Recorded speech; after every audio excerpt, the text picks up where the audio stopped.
Hello guys, welcome to the channel English by heart and my name is Tarun Swami. और मैं आपके लिए लेकर आया हूँ वोकैबलरी, वो भी कहानियों के माध्यम से, जहाँ पर हम वर्ड्स धीरे धीरे याद करते हैं बिना लिखे। तो आज जो कि मदर्स डे है, तो आज का जो मेरा वीडियो है, जो मेरी क्लास है, वह समर्पित है उन सभी महिलाओं के लिए जो कि माँ है। और जो सारी महिलाएं हैं, कहा जाता है कि उनका जीवन तभी कंप्लीट होता है जब वे माँ बनती है। इवन मदर नेचर है ना, जो प्रकृति है, जो यह सृष्टि है, उन्होंने भी विमेन को ही यह सुनहरा अवसर दिया है कि वह इस धरती के ऊपर, इस सृष्टि के अंदर एक नई लाइफ को जन्म दे सकती है। पुरुष को नहीं दिया गया, यह महिलाओं के पास है।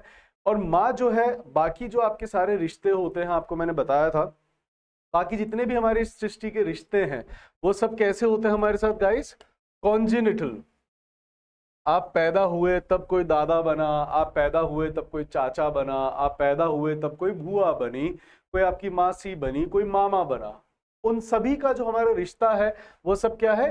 कॉन्जेनिटल है। जो दोस्त होते हैं आपके, वो क्या होते हैं guys? Postnatal. Postnatal क्या होता है? जो जन्म के बाद से हो। केवल माँ एक ऐसा होता है रिश्ता जिसके साथ हमारा जो रिश्ता है वह प्री नेटल होता है। वह बच्चे को अपने वोम्ब में 9 महीने रखती है, उसको पालती है। इसलिए बच्चे और माँ का जो रिश्ता होता है, जो बॉन्ड होता है, वह बहुत ही डिवाइन होता है, पवित्र होता है। Even it is prenatal. वह लोग बहुत ही लकी हैं जिनके माँ बाप जिंदा होते हैं, रहते हैं।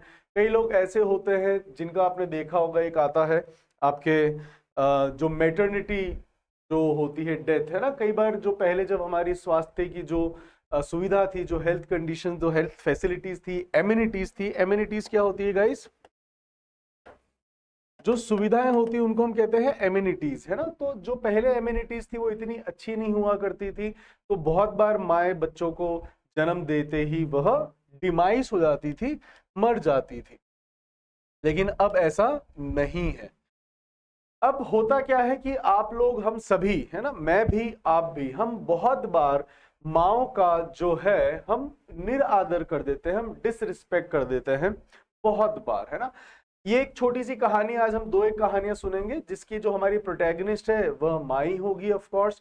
ये जो मदर्स डे है, वैसे जरूरी नहीं है कि आप केवल जो 10 मई को, है ना, दुनिया में जो मेडन मदर्स डे बनाया गया था वो 1908 में मनाया गया था। और ये एना जार्विक, एक महिला थी, उन्होंने ही अपनी माँ के सम्मान में उनको यह होमेज पे किया था, यह एक ट्रिब्यूट पे करा था। होमेज और ट्रिब्यूट दोनों होता है श्रद्धांजलि, and they both are paid. You pay homage, you pay tribute.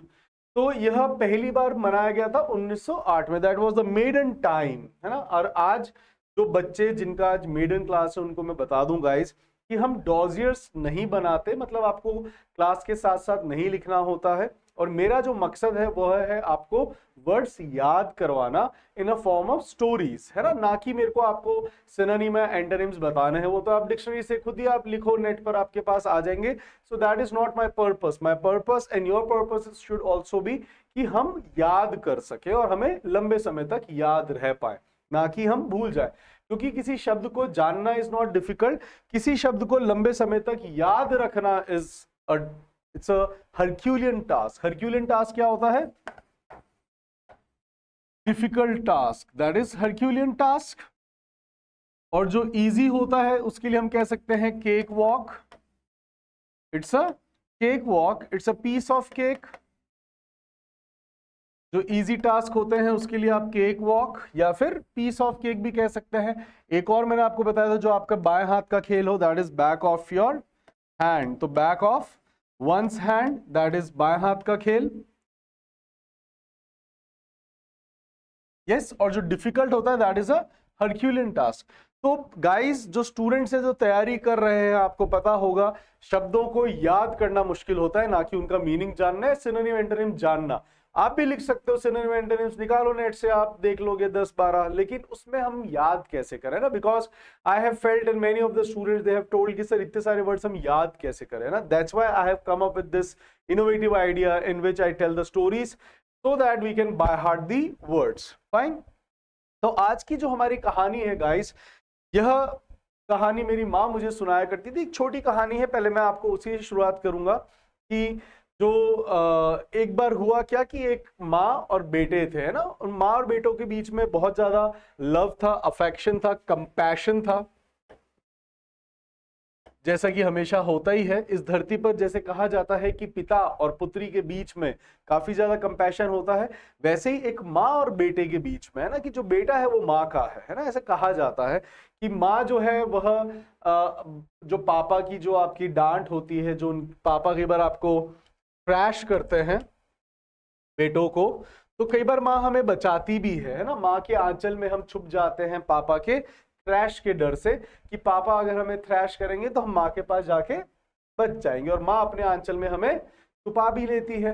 And जब भी हम कभी हताश होते हैं, वेन एवर वी आर डेस्पोंडेंट, डेस्पोंडेंट का मतलब ही क्या होता है, जब हम बहुत ज्यादा डिसअपॉइंट हो गए हैं, जब हम बहुत ज्यादा डोलफुल हो गए हैं गाइस, जब हम बहुत ज्यादा क्रेस्ट फॉलन हैं, और भी बहुत सारे वर्ड्स होंगे, बट अभी अगर आपने तीन में से, अगर ये पहले मैं वर्ड बता चुका हूं गाइस, है ना, डोलफुल नहीं बट डिस्पोंडेंट भी है, क्रेस्टफॉलन अपन ने पहले देख लिया है। तो जब भी बच्चा, है ना, चाहे वो बेटी हो चाहे बेटा हो, जब भी वो डिस्पोंडेंट होते हैं, जब भी वो बहुत ज्यादा डोलफुल होते हैं, जब भी वो क्रेस्टफॉलन होते हैं, तो उनको माँ की याद आती है ना, गाने में भी होता है उई माँ, इट इज नॉट उई बाप, nobody remembers father, it is the mother, है ना, बिकॉज जो मदर, जो आपको कंपैशन या मदर के पास जो टेंडरनेस है, वह प्रकृति ने एक मेल को नहीं दिया है ना, वह फीमेल के पास है और वो माँ के पास है। जो माँ का स्पर्श होता है, जब माँ आपको प्यार से फॉन्डल करती है, फॉन्डल का मतलब ही होता है पुचकारना, जब माँ आपको प्यार से आपको माँ के ही गोद में नेस्ले मिलता है ना, आपको माँ की ही गोद में नेस्ले मिलता है, नेस्ले मिलता है मतलब comfort, it's a name of a brand. तो हमें माँ की ही गोद में कंफर्ट भी मिलता है, और वो कहीं नहीं मिलता है ना, जो माँ की आंचल में, जो माँ के गोद में, है ना, in the lap of your mother, what ever the it gives you the Nestle, है ना, इट नेस्लेज यू, ये वर्ब भी है और नाउन भी है। तो जो माँ की गोद में मिलता है वो कहीं और नहीं मिलता, और प्रकृति ने जो टेंडरनेस, जो प्रेम, है ना, जो माता को एक फीमेल को दिया है, वो कभी भी एक पुरुष को नहीं दे पाए। इसीलिए प्राइमरी क्लासेस के अंदर अगर आप जब देखेंगे, जो प्ले ग्रुप्स के अंदर होते हैं, वहां पे फीमेल्स को रखा जाता है, because males they have that roughness, है ना, that ruggedness, but females they have that tenderness.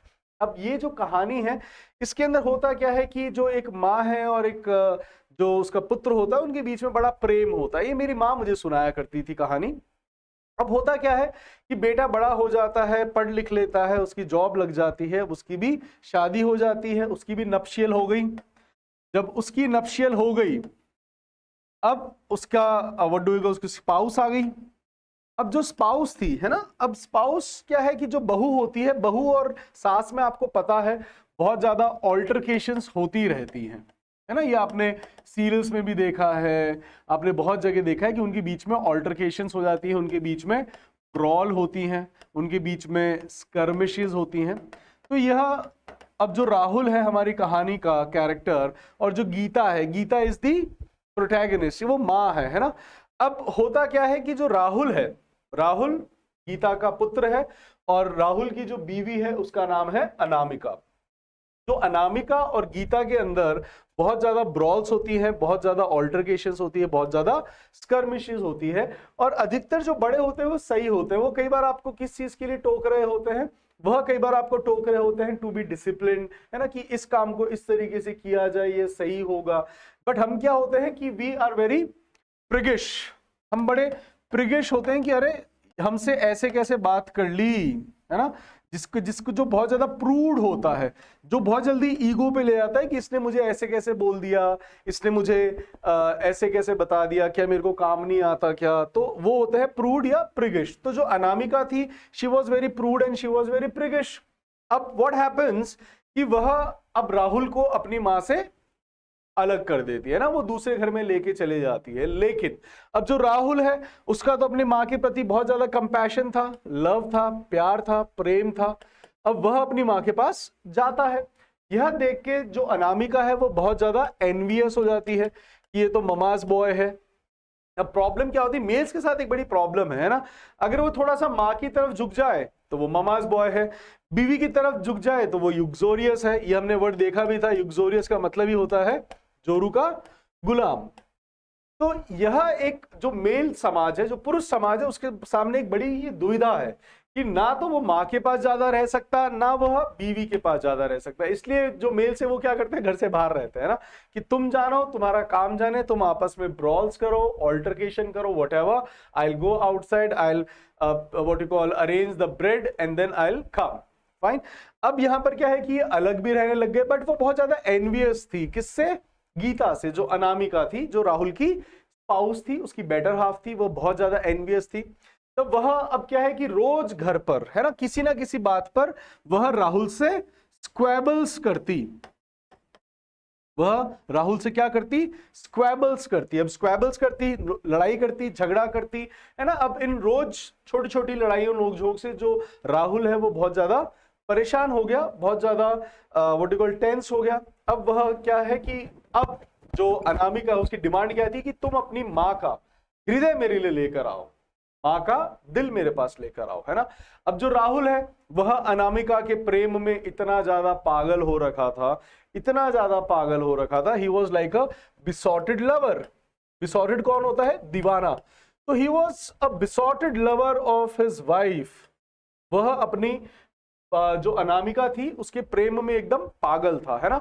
अब होता क्या है कि वह माँ के पास जाता है तो वो जो माँ है वो पहचान जाती है कि मेरा जो बेटा है वह बहुत ज्यादा मेलनकॉलिक हो रखा है, बहुत ज्यादा दुखी हो रखा है। तो वो एक दिन उससे पूछ लेती है कि बेटा तुम आज मेलनकॉलिक कैसे हो? इसके मैंने आपको सिनोनिम्स बताए थे, ग्लूमी, एक और मैंने आपको याद करवाया था, दैट इज ट्रिस्टफुल, है ना। तो एक और था, वो आप मुझे कमेंट करके बताइएगा, एम से ही स्टार्ट होता है, जिसका मतलब भी दुखी होता है। तो जब गीता देखती है कि जो राहुल है वो बहुत ज्यादा मेलनकॉलिक हो रखा है, जो राहुल है वो बहुत ज्यादा ग्लूमी हो रखा है, जो राहुल है वो बहुत ज्यादा ट्रिस्टफुल हो रखा है, तो वो पूछती है, क्योंकि आपको पता है ना, जो मम्मियां होती हैं, जो पापा होते हैं, खासकर माएँ जो होती हैं, वो अपनी औलाद के लिए ओमनीसिएंट होती हैं। ओमनीसिएंट, सर्वज्ञानी, वो सब जानती है आपके दिल का हाल। अगर बच्चा कभी खाना नहीं खा रहा है, कभी अगर वो मेलनकॉलिक है, तो माँ को पता पड़ जाता है कि कुछ लफड़ा है, आज ये खाना नहीं खा रहा। या फिर अगर आपने बाल इस तरफ की जगह आज इस तरफ बनाए हैं तो भी माँ आपको डूबियस नजरों से देखेगी, डाउटफुल नजरों से, है ना। मेरी माँ भी देख लेती थी कई बार। तो ये होता है संदिग्ध, जब डाउट में हो कि आज ये इतना थोड़ा बन सवर के कैसे जा रहा है, कुछ तो यहाँ पर फिशी है, there is something fishy. Fishy का मतलब ही होता है दाल में कुछ काला, राइट।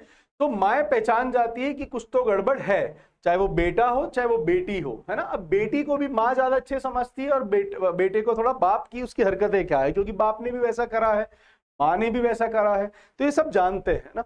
अब बेटे की भी अवस्था जो है यहाँ पे राहुल की इतना ज्यादा मेलनकॉलिक है, तो गीता यह जान जाती है, उससे पूछती है कि बेटा क्या हुआ, क्यों तू इतना मेलनकॉलिक हो रखा है। तो थोड़ा हेजिटेट करते हुए राहुल बताता है कि माँ, जो अनामिका है उसको आपका दिल चाहिए। तो माँ कहती है ठीक है। अब माँ अपना दिल उसको दे देती है, मतलब मर जाती है, अपनी जो जान है वो भी दे देती है, अपना दिल। अब बेटा जो राहुल है वो खुश होकर, है ना, ही बिकेम वेरी हेल्सियन। ये मैंने आपको वर्ड याद करवाया था, वापस याद करा देता हूं। हेल्सियन का मतलब ही होता है टू बी हैप्पी। तो ही बिकेम हेल्सियन, और वो दिल लेके जा रहा होता है, तभी उसको रास्ते में ही स्टम्बल अपॉन अ रॉक, वह एक रॉक के ऊपर स्टम्बल करता है। स्टम्बल करता है मतलब ठोकर खाना। जब आप किसी से ठोकर खा के लड़खड़ाते हो, that is known as stumble. तब वह स्टम्बल करता है एक चट्टान से, एक पत्थर से, चट्टान से नहीं पत्थर से, और वह गिर जाता है। तभी उस हृदय में से आवाज आती है कि बेटा तेरे को कहीं लगी तो नहीं। ये होता है माँ का प्रेम, ये होता है माँ का compassion. See I got the goose bumps. अब एक और कहानी सुनाऊंगा guys. I hope we must have learned things from that, कि जो सेल्फलेस लव होता है वह माँ का है। मैं भी आज एक पिता हूं, लेकिन जो माँ का प्रेम हो सकता है वह कोई नहीं कर सकता, इवन पिता भी नहीं कर सकता, क्योंकि जो माँ है ना, वह एक सेल्फलेस, जो बच्चों को प्रेम करती है, अपना कंपैशन देती है, टेंडरनेस देती है ना, जो उनको अफेक्शन देती है, जो उनको डोट देती है, प्रेम देती है, स्नेह देती है, वो इस दुनिया में कोई नहीं दे सकता। तो always revere your mother, venerate your mother. अपनी माओ को आप सभी वेनरेट करें, उनको आप सभी रेवर करें। ये तो एक चलिए काल्पनिक सी कहानी थी कि माँ ने अपना हृदय निकाला और जब बच्चा, जो लड़का है, जब वह स्टम्बल अपॉन अ स्टोन हुआ, तब उसके हृदय में से आवाज आई कि क्या तेरे को कहीं लगी तो नहीं। ये जो स्टोरी थी गाइस, यह केवल दर्शाने के लिए थी कि माँ अपने बच्चों को या अपने पुत्र को कितना प्रेम कर सकती है ना। और ये आपने देखा भी होगा, एक बड़ी अच्छी रियल लाइफ घटना थी, ये जानवरों में भी है ऐसा, कि एक बार एक मगरमच्छ जो होता है वह है ना, वो एक फॉन, जो हिरण का बच्चा होता है फॉन, उसके पीछे भाग रही होती है, मतलब जो मगरमच्छ है उसके फॉन को खाने वाला होता है। इतने में ही जो डियर होती है, जो उसकी माँ होती है, वो बीच में आ जाती है कि तुम मुझे खा ले और मेरे बच्चे को छोड़ दे। ये होता है माँ का प्रेम, और ये आपको हर स्पीशी में दिखेगा, हर प्रजाति में दिखेगा, नॉट ओनली इन ह्यूमंस। तो जो माँ का है, आजकल के टाइम में क्या हो रहा है, इवन माएँ भी अपना मॉडर्न के चक्कर में they are not feeding to their kids, they are just पैसे के चक्कर में they are leaving their kids in the creche, right. And फिर आप देखते हैं वीडियोस आ रहा है कि जो मेड है, जो आया है, वो बच्चों को मार रही है। तो क्या करोगे आप ऐसे पैसों का इतना, जब आपके जो बच्चा है उसी को कोई आया पाल रही है? क्या करेंगे आप इतने पैसों का कि आपका बच्चा किसी आया के हाथों पिट रहा है, आपको पता भी नहीं है पीछे से, है ना। तो ये जो मॉडर्निज्म के नाम पर, जो फेमिनिज्म के नाम पर आजकल की महिलाएं कर रही हैं, this is also not good, क्योंकि यह वह काम है, ये जो प्रकृति है, ये रिस्पॉन्सिबिलिटी आपको दी है, क्योंकि आप ही इतने पावरफुल हो, जितनी महिलाएं हैं आप ही इतने पावरफुल हो कि जो आप बच्चों को पाल सकती है। ओशो ने एक चीज कही थी, ओशो ने कहा था कि यदि पुरुषों को बच्चे पालने पड़ जाते तो कब के सबसे ज्यादा अबॉर्शन होते और बहुत सारे पुरुष बच्चों की हत्या कर देते। बच्चों की हत्या जो कहलाती है, दैट इज फिलिसाइड, ये मैंने आपको पहले ही बताया है। तो जो पुरुष के अंदर नहीं है वो महिलाओं को दिया गया है। कहते हैं ना कि with great power comes a great responsibility, so you are very powerful. आजकल की महिलाओं का थोड़ा सा दिमाग जो है खराब कर दिया गया है, हो नहीं गया उनका, कर दिया गया। उनको बताया गया है कि जो एक महिला है उसकी शक्ति उसी में है कि जब वो बाहर जाएगी कमाएगी। ये again it is a myth, ये नहीं है। आज हम कभी भी, कई बार कहती है महिला हमें इंडिपेंडेंट बनना है, कभी भी आप जिंदगी में इंडिपेंडेंट नहीं हो सकते। आज अगर मैं कमा रहा हूं और मेरी वाइफ नहीं कमा रही तो क्या मैं इंडिपेंडेंट हूं? नहीं।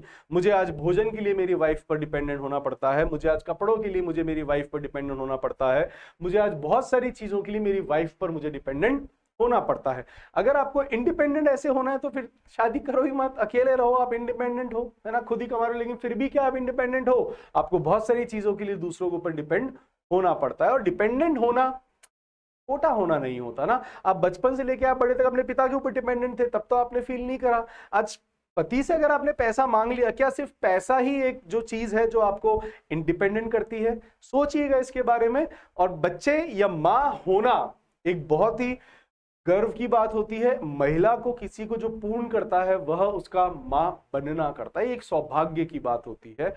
यह कोई बर्डन नहीं है, ये ओनस नहीं है, ये कंबरसम नहीं है।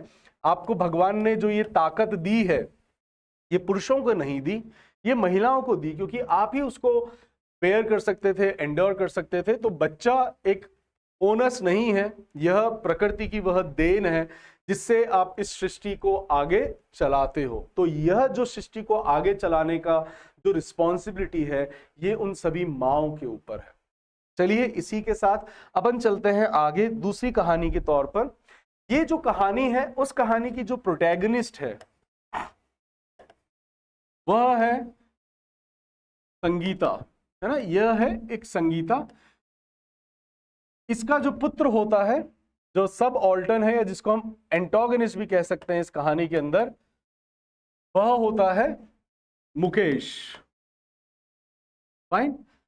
अब आप देखेंगे कि, और मेरी माँ एक और चीज कहा करती थी कि जो पुत्र है, औलाद है ना, वह कपूत हो सकता है, बट माता को माता नहीं हो सकती, है ना। माता कभी कुमाता नहीं रही है, माँ कभी भी आपका भला मतलब बुरा नहीं चाहेगी गाइस। तो always give your ears to your mothers. अब कहानी सुनते हैं, उसके बाद फिर समझाऊंगा। अब होता क्या है कि जो मुकेश था, है ना, अब जो संगीता है, संगीता की जो कहानी है, संगीता के एक आंख नहीं थी, she was one eyed woman, है ना, वो एक आंख थी उसके।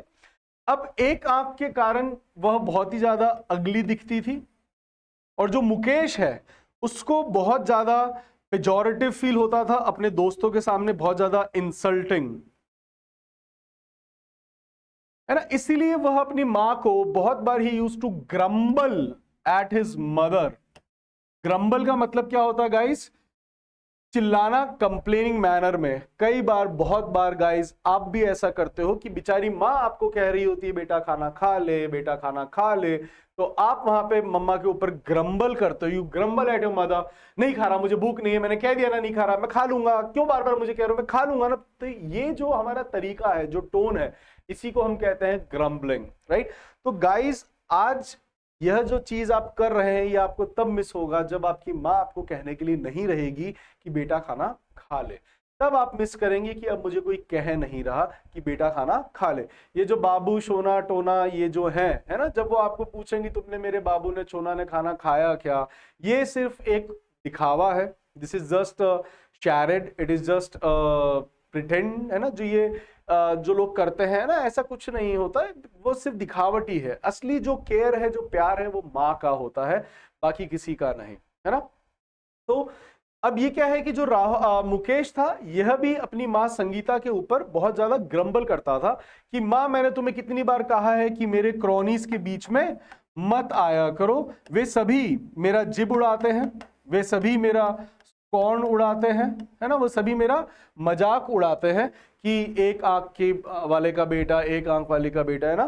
तो यह मुझे अच्छा नहीं लगता, मुझे बहुत ही ज्यादा पेजोरेटिव लगता है। तो प्लीज करके तुम मेरे स्कूल या मेरे दोस्तों के बीच में मत आया करो, है? जब मैं दोस्तों के साथ हूं, अपने क्रॉनीज के साथ हूं, तो मत आया करो। अब होता क्या है, एक दिन जो ये मुकेश था, यह स्कूल में पढ़ता था, अपने एल्मा मैटर में पढ़ता था। अब एक दिन जो मुकेश है वह अपना स्कूल में टिफिन ले जाना भूल जाता है। अब वह टिफिन ले जाना भूल गया। अब माँ है, माँ का दिल तो आपको पता ही है कैसा होता है कि मुकेश खाना लेके नहीं गया। अब माँ सोच रही है हाय मेरा बेटा भूख से स्टार्व करेगा पूरे दिन भर, वो कैसे रहेगा भूखा, है ना। तो यह सोचकर जो माँ है वह चल पड़ती है उसका टिफिन लेकर उसके एल्मा मैटर। एल्मा मैटर आपको पता ही है, स्कूल और कॉलेजेस।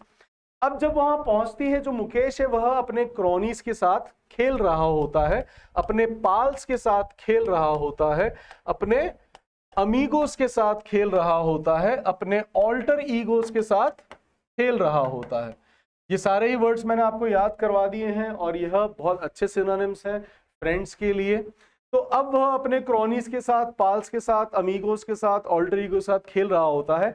तभी जो संगीता है वहां पर प्रकट होती है, अपीयर होती है, जिसको देख के ही again started grumbling at her. वह अपनी माँ के ऊपर ग्रम्बल करने लग जाता है कि मैंने तुझे कितनी बार कहा है मत आया कर मेरे दोस्तों के सामने, तू फिर आ गई, यहां से चली जा, है ना। अब यह सुन के जो संगीता होती है वह बहुत ज्यादा डोलफुल हो जाती है, वह बहुत ज्यादा डेस्पोंडेंट हो जाती है, वो बहुत बुरा लगता है, वो बहुत ज्यादा डिस्ट्रेस में आ जाती है, बहुत ज्यादा परेशान हो जाती है, बहुत बुरा लगता है उसको, है ना, कि उसके बेटे ने उसको ऐसा कहा। अब होता क्या है कि जो मुकेश है वो पढ़ने में काफी इंटेलिजेंट था, he was a scholar, he was an erudite, वह एरुडाइट था, वह स्कॉलर था, पढ़ने में अच्छा था।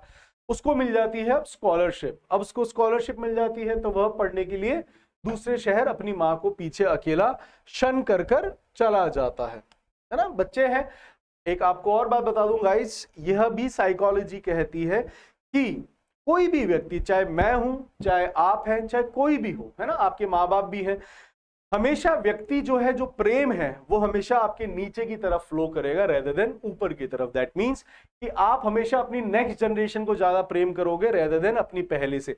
तो मैं अपने बच्चों से ज्यादा प्रेम करूंगा ना कि अपने माँ बाप से, मेरे माँ बाप मुझसे ज्यादा प्रेम करेंगे ना कि मेरे दादा दादी से, और मेरे बच्चे अपने बच्चों से ज्यादा प्यार करेंगे रेदर देन मुझसे। तो जो आपके पेरेंट्स है गाइस, वह भी आपको सबसे ज्यादा प्रेम करते हैं। साइकोलॉजी कहती है, इसका एक कारण भी है, वो हम बाद में बताएंगे। अभी अपन चलते हैं कहानी की तरफ।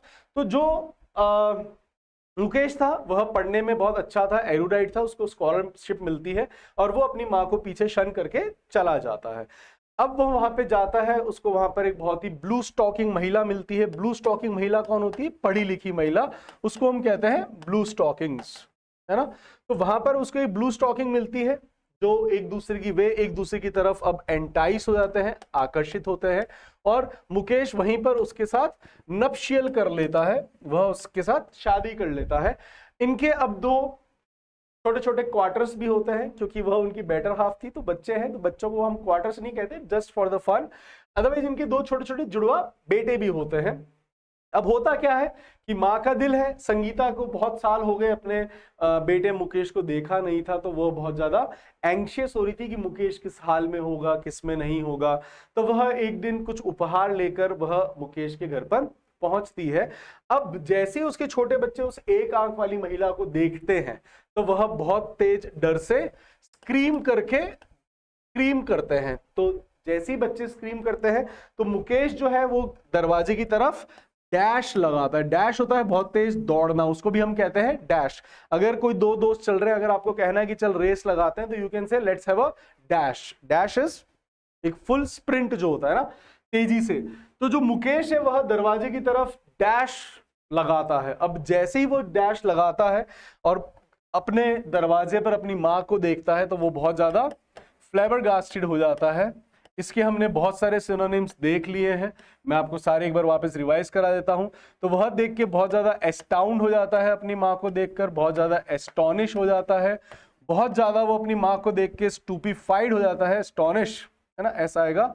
वह स्टार्टल्ड हो जाता है, वह स्टन्ड हो जाता है, वह अपॉल्ड हो जाता है, वह गॉबस्मैक्ड हो जाता है, वह अमेज्ड हो जाता है, वह सरप्राइज हो जाता है, शॉक्ड हो जाता है। बट मुकेश बदला नहीं था, मुकेश वॉज सेम। तभी मुकेश अपनी माँ के ऊपर वापस ग्रम्बल करता है, शाउट करता है एट हिज मदर, राइट, कि तुझे कितनी बार कहा है, तू यहाँ पे भी मेरा पीछा नहीं छोड़ रही, तू फिर आ गई मेरे बच्चों को डराने के लिए। अब जो बेचारी संगीता होती है, वह बहुत ज्यादा डिस्डेनफुल महसूस करती है, बहुत ही ज्यादा डिसअपॉइंटेड फील करती है, बहुत ही ज्यादा डिस्ट्रेसफुल फील करती है। अब वो वहां से बेचारी चुपचाप बिना कुछ बोले चली जाती है। बस उसकी आंखों से जो आंसू है ना, अश्रुओं की धारा, वह रुक नहीं रही होती है।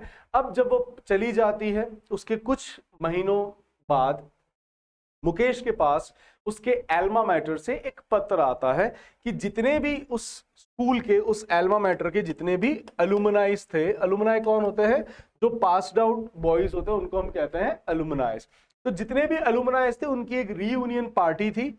तो यह जो एल्मा मैटर था उसका उसी के गांव में था, उसी के उस छोटे से कस्बे में था, उसी के क्लेहन में था। क्लेहन के लिए एक और अच्छा वर्ड होता है bastion. Bastion is again a very good word guys. Bastion का मतलब भी होता है एक छोटा कस्बा, और क्लेहन का मतलब भी होता है छोटा कस्बा। तो अब यह उसी के बैशन में था, उसी के क्लेहन में था, उसी के हैमलेट में था, जहां पर उसकी माँ का भी घर था। वहीं पर उसका एल्मा मैटर था, क्योंकि बचपन की पढ़ाई वहीं थी उसकी, ये तो हायर स्टडीज के लिए गया था। अब उस एल्मा मैटर से जो रीयूनियन का पत्र आता है, तो सोचता है कि चलो ठीक है, इसी बहाने पुराने क्रॉनिस से मैं मिल लूंगा। तो अब यह अपनी वाइफ को कहता है कि चलो ठीक है, मैं जाकर आता हूं 2 दिन के लिए, ये एक रीयूनियन की पार्टी मैं अटेंड कर आता हूं। अब यह अपनी वाइफ को अड्यू कहता है, अपनी ओडिसी पे निकल जाता है। Adieu and odyssey, I hope आप सभी को पता है, adieu is goodbye, odyssey is the journey. अब ये अपने एल्मा मैटर में पार्टी अटेंड करता है, और तभी उस स्कूल से, अपने एल्मा मैटर से उसको दूर अपना घर दिखाई देता है, जो बहुत ही ज्यादा अब डिलैपिडेटेड हो चुका है, जर्जर हो चुका है, खंडर बन चुका है। तो सोचता है कि चलो मैं एक बार आया हूं, तो एक बार हालचाल देख लूं घर के क्या हाल है, इतना जर्जर हो रखा है। तो वो जाता है, अब वो जब जाता है तब उसको दिखता है कि घर में बड़े जाले वाले और कोई है नहीं, तो पड़ोसी से पूछता है क्या बात है। तब उसको पता पड़ता है कि जो उसकी माता थी उसका डिमाइस हो गया। यह जानकर उसको ज्यादा कोई धक्का नहीं लगता, he didn't he was not shattered, है ना, वह हिला नहीं था ये जानकर, he was not shattered. Shattered होता है जब आप अंदर से हिल जाते हो, तब वह ज्यादा शैटर्ड नहीं हुआ है ना, कि ठीक है चलो माँ का निधन हो गया, अब वह सोचता है कि चलो आया हूं घर की चीजें संभाल लूं। लालची तो होते ही हैं बच्चे। तो अब वह जाता है अंदर, चीजें संभालता है ना। तभी उसको एक उसका पुराना बक्सा भी मिलता है। अपना भी सबका बचपन में एक छोटा बक्सा होता है जिसके अंदर आप फालतू की सारी चीजें रखते हो, कोई लकड़ी रख रखा है, कोई बीज रख रखा है, कोई किसी का कोई आपने पेच रख रखा है ना। I do not know for what but we love to collect those things. तब इसको भी एक बक्सा मिलता है। Now he start रमेजिंग। रमेजिंग क्या होता है? किसी को खंगालना, दैट इज रमेज, है ना। जैसे आप खंगालते हो कई बार, हम जब छोटे हुआ करते हैं तब मम्मा पापा कई बार बाहर होते हैं तो हम पीछे से दरवाजे, अलमारियां, खिड़की, मतलब ऐसे खोल खाल कर, अलमारियों को खोलकर, ड्रॉवर्स को खोलकर हम देखते थे इसमें मम्मा ने क्या खजाना रख रखा है। और आपने भी कभी करा होगा ऐसा। तो उसने भी अभी क्या करा, he started rummaging into those drawers, those अलमीरा। तभी उसको एक पत्र मिलता है ना। वह पत्र उसकी माँ का लिखा हुआ था अपने पुत्र मुकेश के नाम। वह पत्र था, वह पत्र कहता है कि मुकेश, जब तुम छोटे थे, है ना, तो तुम एक दिन जो है तुम झूला खेलने के लिए पार्क, मतलब झूला झूलने के लिए तुम पार्क में गए थे। और जब तुम वहां पे खेल रहे थे तो खेलते खेलते जो तुम झूले से गिर गए थे और तुम्हारी आंख पे लग गई थी और वो तुम्हारी आंख जो है खराब हो गई थी। अब मैं चिंतित हुई, मैं बहुत ज्यादा परेशान हुई कि तुम एक आंख से अब अपना पूरा आगे का जीवन कैसे बिताओगे।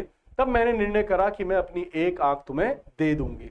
तब मैंने यह एक आंख तुम्हें दी। अब जैसे जैसे मुकेश पढ़ रहा था, है ना, अब उसके बहुत ज्यादा उसको रिपेंटेंस हुआ, उसको बहुत ज्यादा अटोनमेंट हुआ कि हाय, जिस माँ के मैं जिंदगी भर नफरत करता रहा, जिस माँ के मैं इस रूप से जिंदगी भर अबोर करता रहा, लोथ करता रहा, डिस्पाइज करता रहा, यह जो एक आंख वाली माँ जिससे मैं हमेशा अबोर करा, मैंने नफरत करी, लोथ करा, डिस्पाइज करा, यह तो उसने मेरे लिए बलिदान दिया था। लेकिन what to cry over the spilt milk, what to cry over the spilt milk. अब पश्चात होत क्या, जब चिड़िया छुप गई खेत, कि अब आपको पछताने से होता क्या है, अब अटोन करने से क्या फायदा, अब रिपेंट करने से क्या फायदा, अब गिल्ट करने से क्या फायदा, अब रिग्रेट करने से क्या फायदा, क्योंकि माँ तो अब थी नहीं। तो वो बहुत रोता है।